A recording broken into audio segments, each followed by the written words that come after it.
Tidak hanya menetap dalam pikiran hati kami Tuhan, tapi kami mau melakukannya Tuhan dalam kehidupan kami hari lepas hari. Berkati setiap anak-anak KOG, anak-anak seluruh dimanapun yang mendengarkan cerita firman ini Tuhan, boleh diberkati. Terima kasih Tuhan, kami mendengarkan cerita firman Tuhan dari awal, pertengahan hingga akhirnya dalam tangan kuasa pimpinan penyertaan. Berkati hamba-Mu yang menyampaikan kebenaran cerita dari firman Tuhan. Berkati hamba-Mu Tuhan. Dalam nama Yesus kami bersyukur dan berdoa. Amin. Ya, ini semua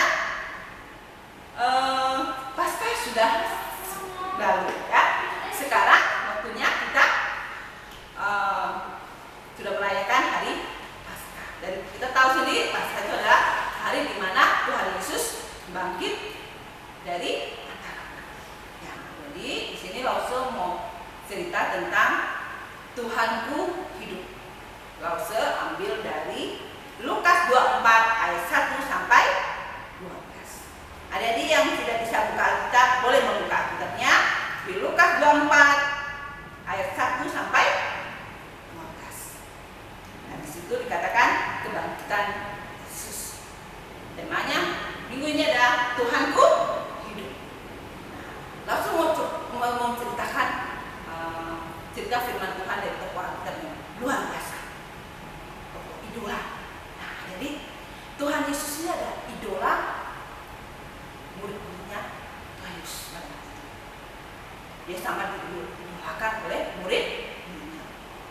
Tapi pada waktu itu Tuhan Yesus meninggal atau mati karena disalibkan. Mereka murid-murid Tuhan Yesus pada waktu itu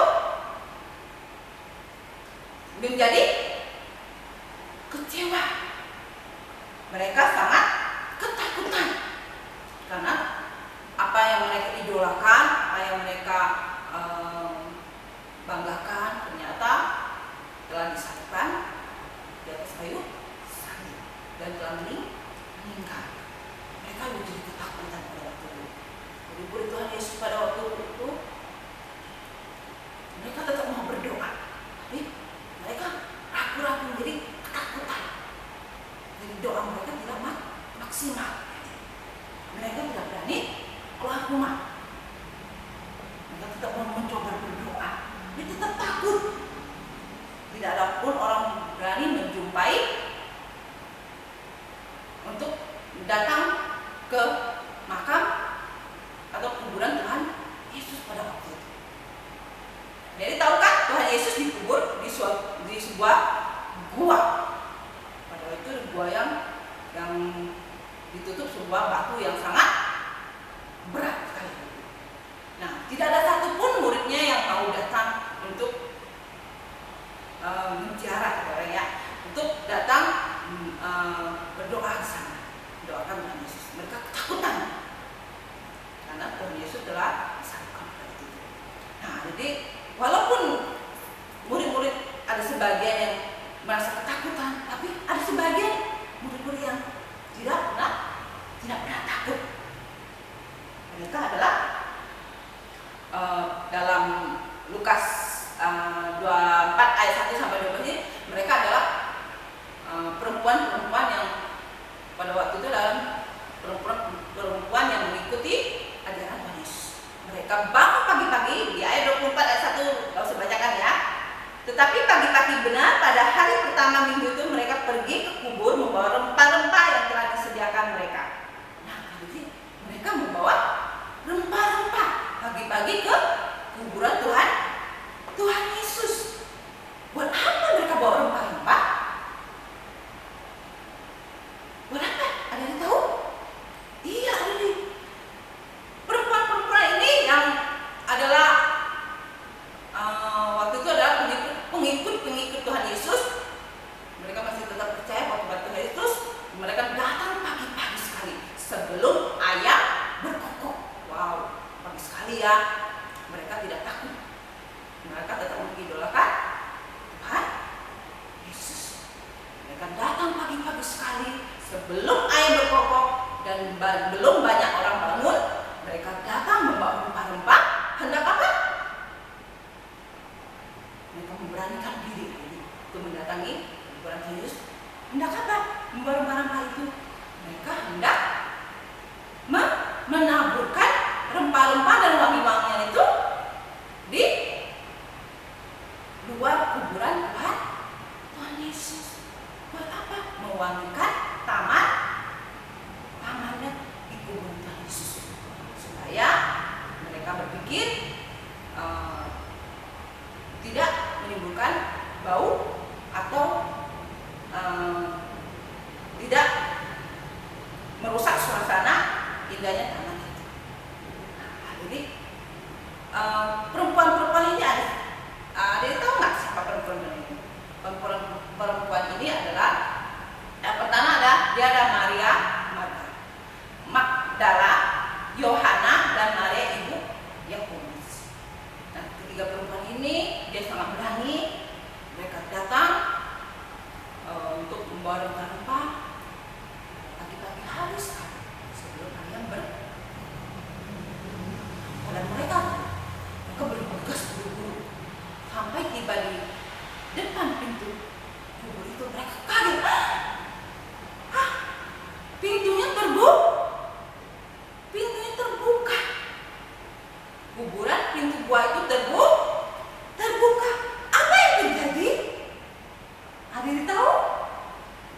Iya, ternyata kuburan Tuhan Yesus sudah tidak ada, tubuh Tuhan Yesus lah tidak ada lagi. Dan perempuan-perempuan yang tadi ini datang untuk menaburkan rempah-rempah dan wangi-wangian kaget dan langsung buru-buru masuk ke dalam gua itu.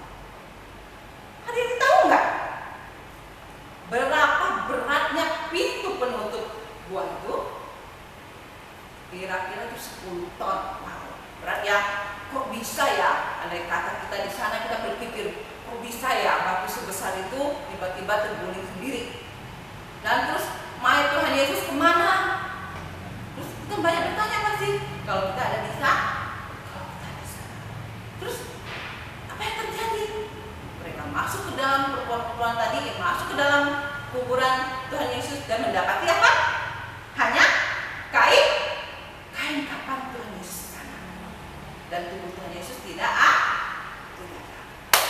Haleluya, bahwa Tuhan Yesus kita telah hidup, bahwa Tuhan Yesus kita telah bangkit dari antara orang mati. Tapi perempuan-perempuan kaget dan belum mengerti apa yang telah terjadi. Nah, tiba-tiba datanglah 2 orang malaikat menghampiri perempuan-perempuan tadi.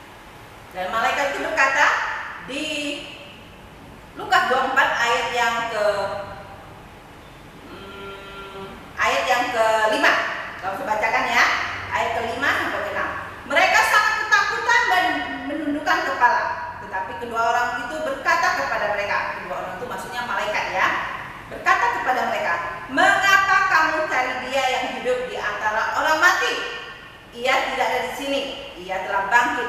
Ingatlah apa yang dikatakannya kepada kamu ketika ia masih di Galilea." Ayat yang ke-7, yaitu bahwa anak manusia harus diserahkan ke tangan orang-orang berdosa dan disalibkan, dan akan bangkit pada hari yang ketiga. Yang ke-8, ayat ke-8, maka teringatlah mereka akan perkataan Yesus itu. Nah, jadi kenapa kedua malaikat ini mengatakan sebegitu lengkapnya kepada wanita-wanita itu?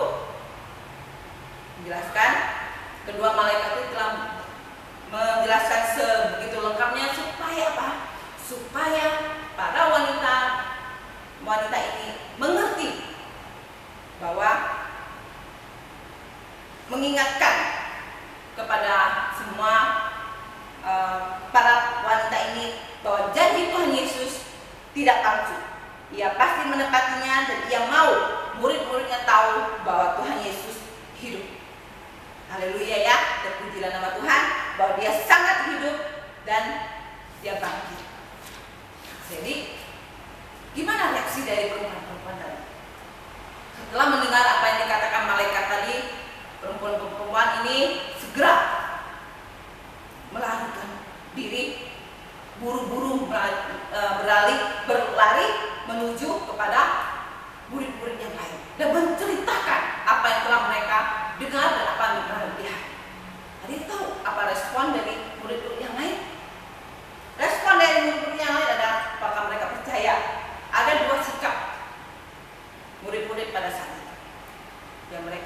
respon dari cerita dari perempuan-perempuan yang telah menyaksikan bahwa kubur Tuhan Yesus telah kosong. Yang pertama adalah ada murid yang tidak percaya akan perkataan para perempuan tadi. Yang kedua adalah ada murid yang mulai percaya dan segera hendak membuktikan perkataan para wanita tadi. Siapa dia? Dia tahu? Ya, benar. Dia adalah Petrus. Petrus waktu itu bangun langsung tiba-tiba mendengarkan cerita dari wanita tadi, kesaksian wanita tadi. Dia bangun, segera berburu-buru. Dia ingin menyaksikan secara langsung apakah benar semua apa yang dikatakan wanita-wanita tadi benar bahwa tubuh Tuhan Yesus tidak ada di kuburan tadi. Dia bangun, langsung berlari ke kuburan. Dan setelah Petrus tiba sampai di kuburan, ada yang tahu apa yang terjadi? Petrus langsung kaget. Dia langsung kaget. Dan dia buru-buru masuk ke dalam kuburan Tuhan Yesus itu. Di dalam gua itu, kuburan itu berbentuk sebuah gua ya, dia tahu ya. Dan masuk ke dalam situ dan dia mendapati hanya kain kafan dari Tuhan Yesus saja. Dan dia tidak mendapati tubuh Tuhan Yesus tadi. Apakah Petrus percaya dengan semua kejadian itu? Dikatakan bahwa Alkitab tidak mengatakan bahwa Petrus percaya, tapi Petrus melihat peristiwa itu membuat Petrus semakin ingin tahu dan dia mencari tahu apa yang telah terjadi yang sebenarnya. Dia mau mengetahui apakah benar Tuhan Yesus kembali hidup.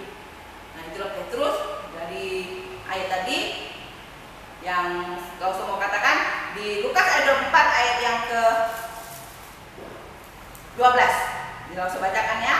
Sesungguhnya demikianlah Petrus bangun lalu cepat-cepat pergi ke kuburan itu. Ketika ia menjenguk ke dalam, ia melihat hanya kain kafan saja. Lalu ia pergi dan bertanya dalam hatinya, apa kiranya telah terjadi? Terjadi bertanya-tanya dalam hati. Nah, jadi di zaman sekarang ini bukan hanya dua sikap yang sering diterima oleh setiap kita, bahwa kebenaran bahwa Tuhan Yesus hidup dari antara orang mati. Jadi tiga sikap yang masih muncul saat sekarang ini, yaitu yang pertama adalah satu, ada orang yang tidak percaya bahwa Yesus seorang manusia yang bisa hidup kembali setelah disalibkan, mati dan dikuburkan. Itu adalah mereka yang tidak percaya, mereka yang tidak peduli. Dan mereka adalah orang-orang yang menolak Tuhan Yesus. Sikap yang kedua di dalam dunia sekarang ini adalah ada orang yang meragukan berita kebangkitan Tuhan Yesus atau Tuhan Yesus hidup dari antara mati. Sebab mereka ingin mendengarkan kelanjutan cerita demi cerita. Bahkan mereka bisa pergi dari satu gereja ke gereja lain untuk memastikan bahwa kenyataan bahwa Tuhan Yesus itu hidup. Mereka mencari kebenaran. Mereka mencari terus kebenaran demi kebenaran. Itu yang sikap orang yang kedua. Dan yang ketiga adalah ada orang yang langsung percaya bahwa Yesus sungguh hidup dan bangkit. Nah, ini sikap yang ketiga adalah sungguh luar biasa. Dia percaya dengan tidak melihat, tetap percaya. Nah, adik-adik, bagaimana dengan kita? Bagaimana dengan adik-adik sendiri? Sikap apa yang harus kita ambil sekarang ini? Gimana dengan adik-adik semua? Adik-adik bisa pertanyakan, adik-adik bisa renungkan selama ini dengan kebangkitan dan hidupnya Tuhan Yesus dari antara mati. Apa kita meresponinya dengan sungguh-sungguh?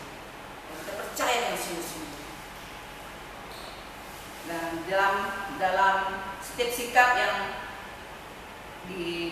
dalam 3 sikap yang di dunia ini, kita percaya bahwa dan setiap kita tidak meragukan bahwa kabar Yesus hidup sungguh nyata. Dan Lause juga berharap adik-adik yang percaya akan kabar gembira ini, bahwa Tuhan Yesus hidup dalam hidup kita. Dan kita mau praktekkan dalam hidup kita. Kita tidak hanya menerima kabar berita yang gembira ini, tapi ada kabar gembira yang kedua, bahwa Yesus mau hidup bersama kita. Itu kabar yang kedua. Sungguh luar biasa ya, Tuhan Yesus mau hidup bersama kita. Dia mau mendengarkan curahan hati adik-adik kalau adik-adik sedih, dan Tuhan Yesus mau menegur kita di saat kita melakukan kesalahan. Tuhan Yesus juga mau menjaga kita dan memberitahu kita hal-hal yang baik dan benar. Siapa yang mau hidup bersama Yesus? Ya, adik-adik dan Lause dan kita semua. Kita percaya bahwa Tuhan Yesus, Dia hidup dalam hidup kita. Dia hidup dan bangkit dari antara orang. Itulah respon kita saat ini. Kita mau belajar, yaitu telah hidup mengalahkan segala dosa, membuktikan bahwa kita adalah pengikut yang setia. Kita mau belajar hidup mengalahkan segala dosa, seperti Tuhan Yesus telah mengalahkan dosa. Dosa apa saja? Dosa marah, dosa malas, dosa kesombongan, dosa berbohong, dan dosa sebagainya. Kalau percaya, kita semua pasti bisa melakukannya. Karena Tuhan kita adalah Tuhan penolong. Dia tidak tinggal di dunia. Karena Tuhan Yesus ada dalam hidup kita. Oke, jadi kita berespon nih, kita mau belajar untuk selalu meninggalkan dan mengalahkan segala dosa. Demikianlah pemberitaan dari firman Tuhan yang Lause sampaikan. Kiranya semuanya mengerti dan melakukannya dalam kehidupan kita hari ini. Ada satu ayat yang Lause mau bagikan kepada adik semua, yaitu di dalam Yohanes 20. Jadi boleh membukanya. Yohanes 20 ayat 29. Inilah satu ayat yang bisa kita pegang, yang berbunyi demikian: berbahagialah mereka yang tidak melihat namun percaya. Yohanes 20 ayat 29. Berbahagialah mereka yang tidak melihat namun percaya. Jadi pegangan firman Tuhan buat adik-adik semua, Lause dan buat kita semua, supaya kita menghidupkan kebangkitan Tuhan Yesus yang mati buat kita di dalam hidup kita. Oke, adik-adik semua? Baiklah adik-adik, demikianlah firman Tuhan yang Lause sampaikan. Kiranya boleh memberkati kita semua dan kita mau melakukannya. Sebelumnya kita mau tundukkan kepala, kita mau berdoa untuk firman Tuhan. Bapa di dalam surga, puji dan syukur atas segala kebaikan dan anugerah Tuhan. Terima kasih Tuhan, Engkau boleh mengingatkan kami kembali. Engkau hidup dalam hidup kami, Tuhan. Terima kasih Tuhan. Kami tidak melihat, tapi kami percaya dengan sungguh hati kami Tuhan, ketulusan hati kami, bahwa Engkau hidup dan bangkit dari antara mati. Engkau hidup dalam kehidupan kami, Tuhan. Engkau mengalahkan segala dosa, Tuhan. Kami juga mau mengalahkan segala dosa dalam kehidupan kami di dunia ini, Tuhan. Tolong kami Tuhan, supaya kami lebih lagi Tuhan mengingat kebaikan Tuhan, pengorbanan Tuhan di kayu salib, membuktikan cinta kasih-Mu kepada kami, Tuhan. Oh, terima kasih Bapa, berkati setiap kami anak-anak-Mu, setiap kami yang mendengarkan cerita dan firman Tuhan pada hari ini, Tuhan, boleh diberkati dan kami boleh menerapkan dalam kehidupan kami hari lepas hari. Terima kasih Tuhan, dalam nama Yesus kami bersyukur dan berdoa. Haleluya. Amin. Tuhan Yesus memberkati.